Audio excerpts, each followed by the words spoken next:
Sir, Bansdih विधायक कीर्ति सिंह द्वारा मुसलमानों को लेकर एक बहुत ही विवादित बयान दिया गया है, इस पर क्या कहना चाहेंगे सर?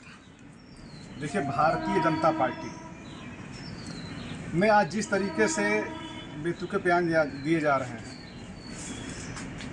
तो एक चीज़ मैं आपको बताना चाहूँगा कि 2020 में चाइना से एक बीमारी फैली थी जो बहुत ज़्यादा फैल गई थी, उसका नाम था कोरोना। आज बीजेपी के जो नेता हैं, जो उनसे जुड़े हुए लोग हैं, उनके अंदर एक बीमारी फैली है, उसका नाम है बोलोना।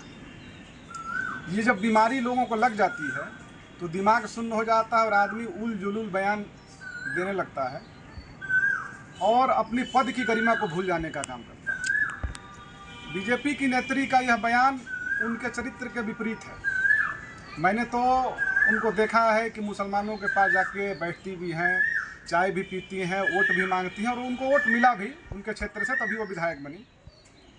आज जिस तरीके से वो बयान दे रही हैं, ऐसा तो चरित्र कभी उनका रहा नहीं। अब जिस भी दबाव में या बीमारी लगने की वजह से, बोलोना की बीमारी लगने की वजह से जो बयान आज उनका जा रहा है, ये बलिया की संस्कृति और बलिया की विचारधारा के बिल्कुल विपरीत है।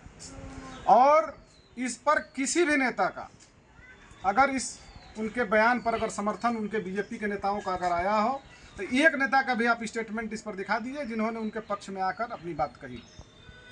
सर, एक आम बीजेपी नेता अगर इस तरह का बयान देते हैं तो कुछ देर के लिए माना भी जा सकता है।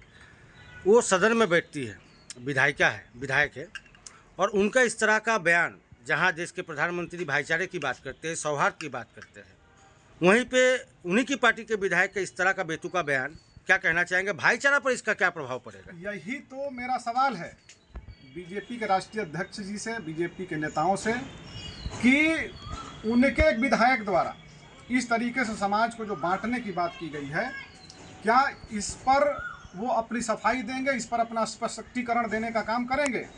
आखिर 7 से 8% बीजेपी को मुस्लिम समाज का वोट जाता है। उन्होंने मुस्लिम समाज से एक मंत्री भी बनाने का काम किया। ये लोग अपने पार्टी में एक अल्पसंख्यक मोर्चा भी बनाने का काम किए हैं। तो अगर उन पार्टी के, इस पार्टी के लोग अगर जो भाजपा से जुड़े हुए हैं, अगर वो बीमार होते हैं तो विधायिका जी को बीएसपी स्पष्ट करना चाहिए कि उनका इलाज कहाँ होगा। आज मैं मीडिया के माध्यम से मांग करूंगा कि ऐसे उल जुलूल बयान देने वाले लोगों की उसी अस्पताल में जो मेडिकल कॉलेज बन रहा है, मुख्यमंत्री जी से यह मांग रखेंगे हम कि ऐसे लोगों को एक मानसिक रोग विभाग भी वहां पर बनाया जाए। ऐसे लोगों की और रोगियों की तादाद बढ़ती जा रही है, जो समाज में नफरत फैलाने का काम कर रहे हैं, जिनका मानसिक संतुलन ठीक नहीं है। ऐसे लोगों का मानसिक इलाज भी होना जरूरी है। और केतकी जी हमारी बहन की तरह हैं, बड़ी बहन है, बड़ी बहन मानते हैं, बलिया की यही संस्कृति रही है। तो हम उनसे आग्रह करेंगे कि ऐसे बयान पर आप माफ़ी मांगें, बलिया की संस्कृति को, बलिया की जो हवा है उसको ख़राब करने का काम ना करें। ये गंगा जमुनी तहजीब की धरती है, और ऐसे बयान को और ऐसे लोगों को बलिया की माटी कभी बर्दाश्त करने का काम नहीं करेगी।